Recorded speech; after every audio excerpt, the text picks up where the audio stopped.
welcome, dear viewers, to our weekly episode of Business Insider,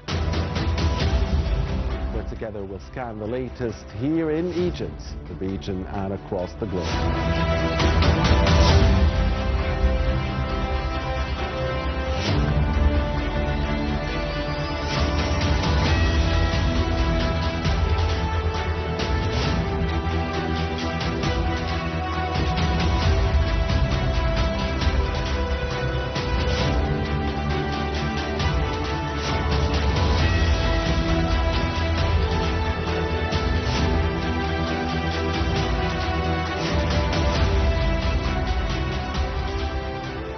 Hello, dear viewers, and welcome to a new edition of Business Insider. I'm your host for tonight, Mohammed Abdul Rahim. President Abdel Fattah al-Sisi received his Turkish counterpart Recep Tayyip Erdogan in Cairo on Wednesday, where the two leaders co-chaired the second meeting of the high-level Strategic Cooperation Council between Egypt and Turkey, signing a joint statement and a series of agreements and memoranda of understanding spanning defense, trade and investment, as well as health, agriculture and other fields. Presidential spokesperson Mohammed al-Shenawi said Sisi and Erdogan held a closed-door meeting ahead of the council session, during which they reviewed the trajectory of bilateral relations and explored ways to strengthen cooperation, particularly in trade and investment. The talks also covered the key regional issues of mutual concern, including the developments in the Gaza Strip and the wider Middle East, as well as the situations in Sudan, Somalia, and the Horn of Africa. Following the meeting, the two presidents signed a joint declaration issued by the Council and witnessed the signing of several agreements and memoranda of understandings covering military cooperation, trade and investment, pharmaceuticals and medical supplies, social protection, youth and sports, plant quarantine and veterinary services. And speaking at a joint press conference, President al-Sisi said he had held constructive discussions with Erdogan, focusing on the future of bilateral cooperation. He noted that the visit follows celebrations last year marking the centenary of diplomatic relations between Egypt and Turkey. Sisi said the visit provided an important opportunity to continue close consultations on bilateral, regional and international issues of common concern, stressing that Egypt and Turkey share deep-rooted historical ties and long-standing bonds. The President said that both countries have, over decades, upheld principles of peace and coexistence, contributing to the strengthening of bilateral relations and the establishment of the high-level Strategic Cooperation Council. And he also said, the President, that discussions reviewed a positive development of cooperation since the Council's first meeting in Ankara in September of 2024, as well as the outcomes of the inaugural meeting of the Joint Planning Group chaired by the foreign ministers of both countries that was held in November of 2025. The President and the First Lady had welcomed the Turkish President and the Turkish First Lady at Al-Ittihadiyya Presidential Palace on Wednesday, and as we said, so signing a ceremony of a number of agreements and memos of understanding, and also a joint declaration after holding the talks. Again, the level now of ties between Egypt and Turkey is that of high-level strategic ties. With us now over the phone is Mr. Ahmed Khattab, the political analyst. Good evening, Mr. Khattab. Thank you for joining us. So, a historic visit by the Turkish president to Egypt, and a lot has been achieved during this visit. Would you please talk to us about the political dimension, the economic dimension, and the cultural dimension, and other dimensions of cooperation, and now the high-level strategic cooperation between Cairo and Ankara? Yes. First of all, it's my pleasure to be with you now. Today, President Fattah al-Sisi and the First Lady of Egypt, Mr. Nasser al-Sisi, received an airport Minister of Turkey, Mr. Recep Tayyip Erdogan, and her wife. The two leaders meet first in Tahadiyya Palace, discussing a lot of bilateral cooperation in many different fields, in military cooperation between Egypt and Turkish, because Egypt and Turkish is more qualified and the key country in Middle East, and the two countries have a very strong military force, and this is number one. Number two, President Sisi and the President Erdogan speak about the future of cooperation in the field of industry, and by this occasion, the President of Turkish, Recep Erdogan, presents a special free card to Egypt, electric card to President Sisi as a model for cooperation in the future. And Egypt and Turkey is concentrated in the future of industry of electric cars. And I think we have a lot of cooperation in this field especially.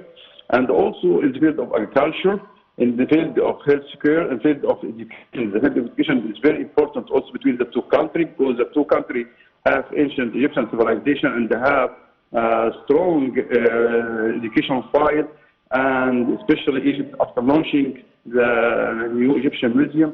This is reflect a very strong way of Egypt in this file, and the file also of tourists. The two countries have a vision to work together in the file of tourists, and the President Tayyip Erdogan sent a positive message about this file. A lot of Turkish real estate company working together with Egypt in this file, especially hotels and resorts. And the two countries have also mutual trade in this file. Five tourists is very effective and important to Egypt, and very important at the same time to Turkish also. And after the first meeting done and a lot of bilateral relations and the cooperation done between the two countries in Tahadiyya Palace, President Sisi and President Recep Erdogan met with a group of Egyptian businessmen with cooperation also at the table of Turkish businessmen in Masa Hotel in Nasr City. More than 500 businessmen from Egypt and Turkey attend this meeting, Egyptian-Turkish Business Forum, and also Minister of International Trade, Dr. Hassan Khatib, attend this meeting and send a speech about the future of cooperation, and also President of Federation, Dr. Mr. Ahmed al-Wakil, visit the businessman, also sent a positive message about the cooperation between the Federation and businessmen of Egypt and also the Federation of Turkish, and a lot of many more than 5 or 6 investors, key investors from Turkey, sent a speech about the future of cooperation in the field of industry, in the field of ethics, in the field of education, in the field of transportation, and also more than 5 Egyptian businessmen like Mr. Ahmed al-Sawidi speak about the future of industry cooperation with Turkish people and Turkish businessmen.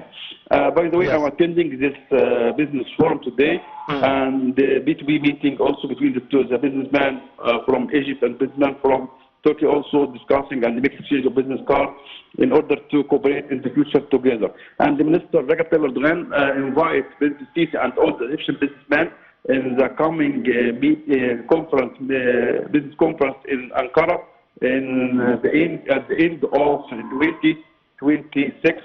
And President Sisi accepted his invitation. And I think this is also another chance to strong the bilateral relation between the two countries, and the good relation between the two countries will reflect 100% to the future of mutual trade and increase the volume of trade and sales of trade between the two countries. We aim for more than $15 million yes. as a kind of cooperation in the future, and I think President Tayyip Erdogan also in his speech with us send a lot of opportunity in the field, in many different fields of investment between the two countries, and all time send a special thanks to President Sisi for stop the war between Israel and Gaza, Yes. and also for protection of the border in the Middle East, especially around Cairo, and also send a positive message about the welcome reception take place in Tahrir Palace, and also welcome reception done in Mata hotels, and the warm reception of all Egyptian businessmen to President Recep Tayyip Erdogan and their wife, and also to all the ministers attend from Turkish. Today we start a new generation of bilateral relation between Egypt and Turkey. Today we build the future of cooperation in the field of industry, in the field of education, in the field of tourism, in the field of training, especially educational training to the country.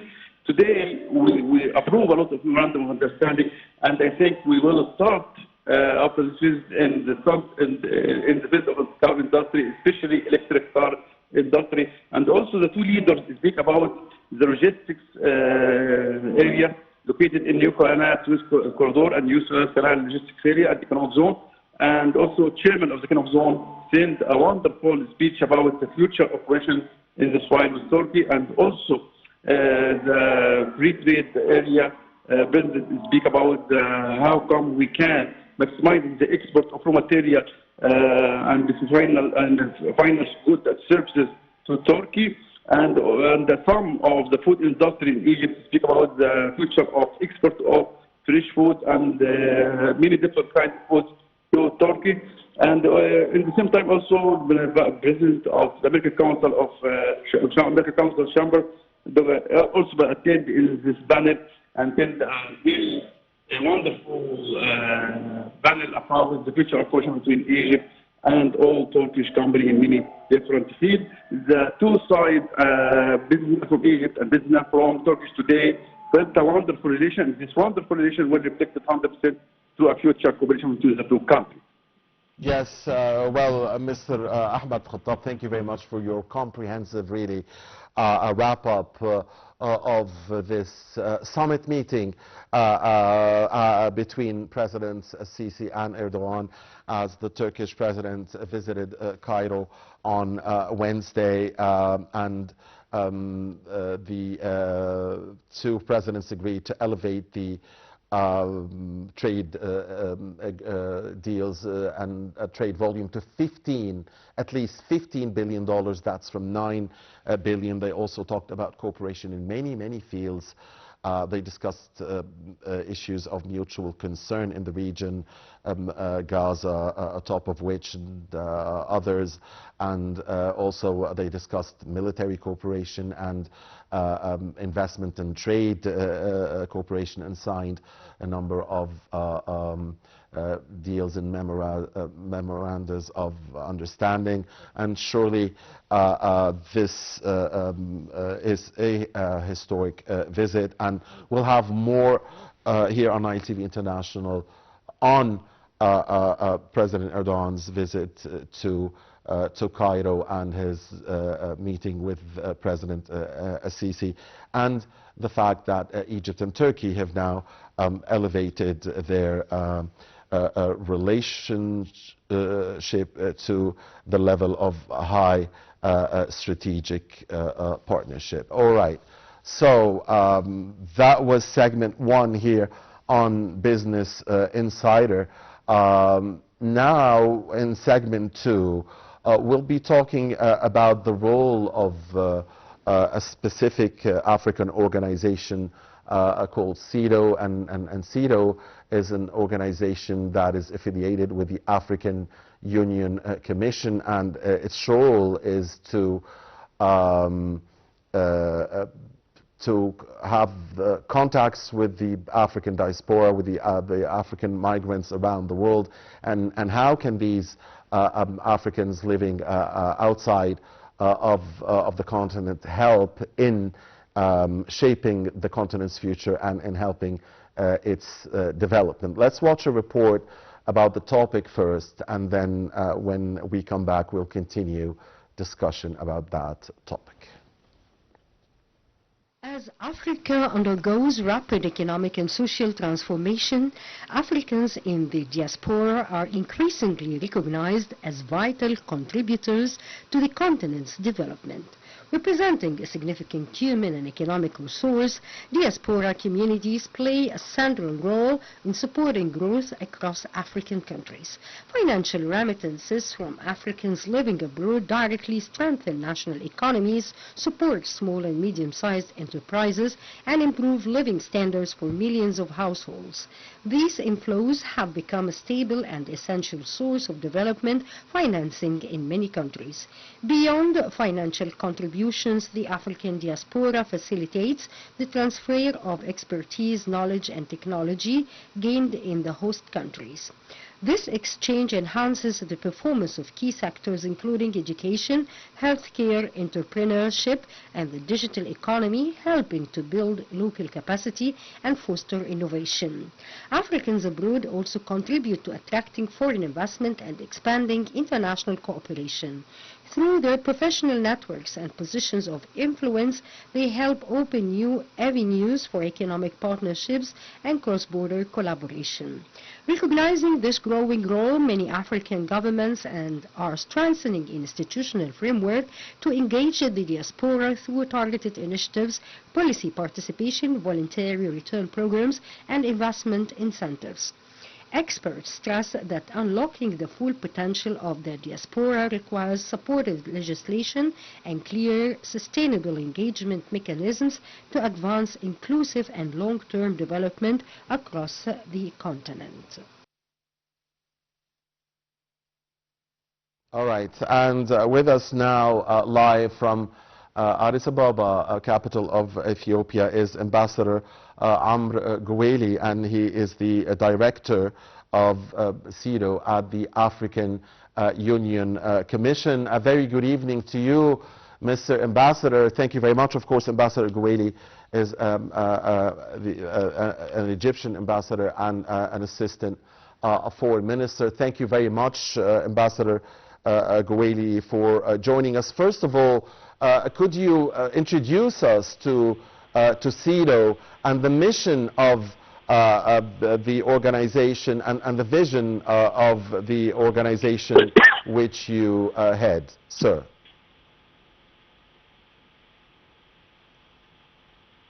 Mr. Ambassador.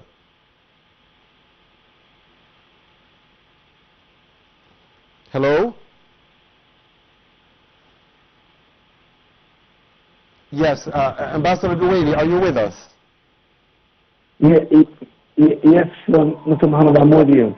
Yes, Mr. Ambassador, could you please introduce us to the main role, the main mission and vision of the organization which you had as the director of CEDAW, of course CEDAW affiliated to the African Union Commission? Thank you very much. First of all, I'd like to thank Nile TV International for its interest to cover the affairs of the African Union, and in particular CEDAW, which stands for Citizens and Diaspora Organizations. CEDAW is the interface between the African Union Commission, the African Union system as a whole, and all non-governmental forms of diplomacy. That includes civil society, the trade unions, faith-based organizations, diaspora, of course, and all citizen direct participation.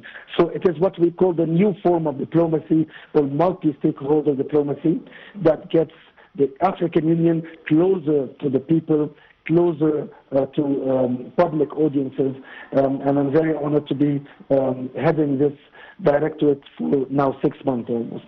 Yes, Mr. Ambassador, we understand that there was a session at the African Union's main meeting in 2025 entitled Justice for Africans and reparations for Africans who suffered for so many years from colonialism, from slavery before, and also from apartheid.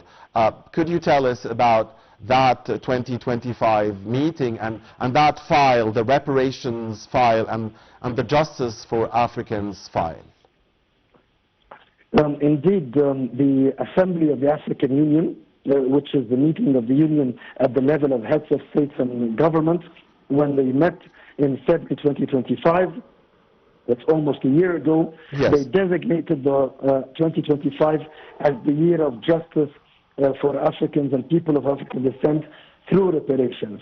And throughout the year, the African Union system as a whole, coordinated by the Citizen and Diaspora Directorate, has dedicated its work towards the realization of this goal. And because the issue was identified and recognized as most important and most central to the African Union agenda, the Ministers of Foreign Affairs in July in Malabo recommended that the theme of the year for 2025 become the theme of the decade from 2026 to 2035. And this will give us more space and time to realize our goals. Now, you I think, have asked about what are the components of this agenda. It's a very rich agenda, a very complex and wide scope. It extends from structural reparations, which means a global governance on the political diplomatic front, such as the Security Council, on the economic front, such as the Bretton Woods institutions, and a reform of the global governance in a way that gives Africa the place it deserves and that responds to the African priorities and African aspirations as much as they deserve for a global system that enables African trade, African development, and of course, African diplomatic participation. Yes, and Mr. Ambassador, we also understand that there is an important theme at the African Union for children's rights and or the child's rights. Could you talk to us about that also file, the African child's rights? As you know, Africa is the youngest continent in the world. Yes. The proportion of the youth in the population of almost every African country is one that is very specific to Africa as a young continent. We have the AFERWEC, which is the African Committee of Rights and Welfare of the Child. It's situated in Maseru in Lesotho. And we as a directorate have partnered with AFERWEC in order to promote the rights of the child, particularly the African child and the child of people of African descent. This is a way that connects the continent of Africa to the Africans abroad, particularly in the Caribbean, particularly in Latin America, and all over the world. Africa is probably the only continent in the world, the only region, the only union that has devoted so much attention to African diaspora, which span between 200 million and 300 million citizens of African descent all over the world, but particularly in the Americas. Yes, Mr. Ambassador. I mean, Africans across the globe, many of them are very successful, and especially maybe in the sports and entertainment world. I wonder, are there any plans to, to have close a partnership with, the top sports figures of African descent or entertainment figures of African descent who can help also maybe in, spreading awareness about your program at the African Union Commission and its benefit, its potential benefit to the continent at large? Our strategy for engaging with the African diaspora, reinforcing the ties with people of African descent in the future is going to be three-pronged. African diaspora as finance capital. Yes. African diaspora as human capital. And African diaspora as diplomatic capital. Yes. Let's start with finance capital. Yes. Last year, the remittances of African diaspora to the continent exceeded official development assistance, and foreign direct investment combined. Yes. So it shows you how important the remittances from the African diaspora is for the economic development and socio-economic development of the continent. Absolutely. Since we are with Egyptian TV, the Egyptian diaspora in particular and the Egyptians abroad have close to $40 billion, close to 40 billion, yes. And that, yeah, and that exceeded a remarkable, a remarkable example of how they can contribute positively to the development of their own country. We have a number of other successful stories, and what we will aim at CEDAW in the future is to get the representatives of those different diaspora engagement mechanisms and exchange experience, share best practices, and promote lessons learned. This is only finance capital. Right. If we talk about intellectual capital, some of the best engineers, some of the best doctors, some of the best sports people, some of the best AI specialists in the world are Africans. And that is why we at CEDAW for the year 2026 plan to launch a series of sectoral or thematic engagement schemes that bring the African knowledge, that bring the African intellectual back to the continent through their knowledge, through their intellectual capital. The third is diplomatic capital. Diplomatic capital, you have some of the most active parliamentarians in the world are from African descent. Some of the top officials of the United Nations and other specialized agencies are of African or an African diaspora. Khalid Al-Anani in UNESCO, Dr. Tewodros in WHO, in WTO. So we also plan to engage the African diaspora and occupy important diplomatic posts, parliamentarian posts, for them to help shape the global policies, the global decisions in favor of the African continent. Yes. Ambassador Jowaily, we understand that you represented CEDAW in a high-level meeting with international partners, including the European Union, this past month. Could you tell us about the major points that were achieved in that meeting? Indeed, the 7th African Union, European Union Summit took place in Luanda, Angola, from 24 to 27 of November 2025.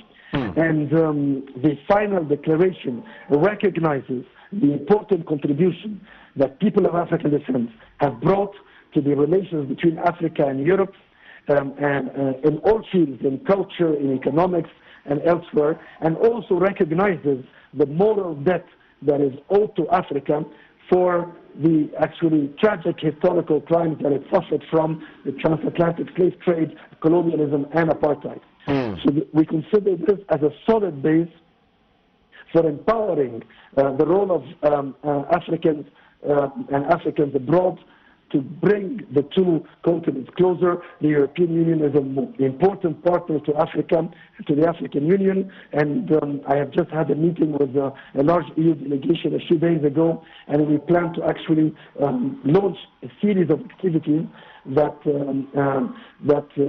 benefits from Africans in Europe and African diaspora in the European Union as bridge builders, as connectors between the two continents. But let me please also pinpoint that last year on the 7th of September, for the first time ever, the African leaders met with the Caribbean leaders in an in-person summit, the Africa CARICOM Summit. This also is a form of partnership that is so important because I personally consider, and we consider, the Atlantic Ocean to be an ocean for geography, but it's only a river in history. It's a river that binds the people of Africa with the African descent in the Caribbean and in Latin America. Yes. Finally, Mr. Ambassador, we understand that at CEDAW you have something called the 2063 vision. Could you give us just very briefly the framework of that 2063 vision, sir? So the Agenda 2063 is abbreviated as a slogan as the Africa we want. It marks 100 years from the establishment of the Organization of African Unity. It is a comprehensive socio-economic development agenda that tackles all scope of activities, including infrastructure, including economic and investment, including regional security, including the unified air market, and so on and so forth. And probably more and more, we recognize that the role of citizens, that the role of diaspora is very important in supporting and in helping achieve those aspirations of Agenda 2063. So maybe for the first time ever, even the issue of justice and operations will be integrated as what we call a flagship report of Agenda 2063. And once again, the role of countries like Egypt and other leading countries in Africa is so important to help to merge Agenda 2030 of the United Nations, Agenda 2063 of the African Union for meeting the expectations of the African people and the African citizens. We thank you very much, Ambassador Amr Jowaily, for joining Nile TV International. We commend your efforts, really, and Nile TV International, of course, has a wide audience in the English-speaking and French-speaking Africa. That was Ambassador Amr Jowaily, the prominent Egyptian diplomat, the director of the Citizens and Diaspora Organizations Directorate, CEDAW, at the African Union Commission, speaking to us from Addis Ababa. And dear viewers, thank you very much for having joined this edition of Business Insider. Please do stay with Nile TV. Goodbye for now.